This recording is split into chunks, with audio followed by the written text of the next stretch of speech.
Ano, hindi siya babae, ma'am.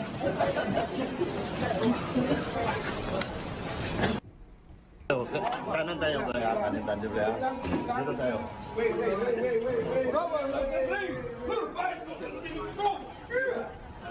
Mantagin mo yan, nakakaya talaga itong mga, alam mo, kung pwede lang magmura ng magmura yung mga ka-reaction eh. Nakakaasar talaga mga ka-reaction. Itong mga to, itinuturo nila yung mga magnanakaw. Itinuturo nila yung mga kawatan kung saan nila dinala yung pera.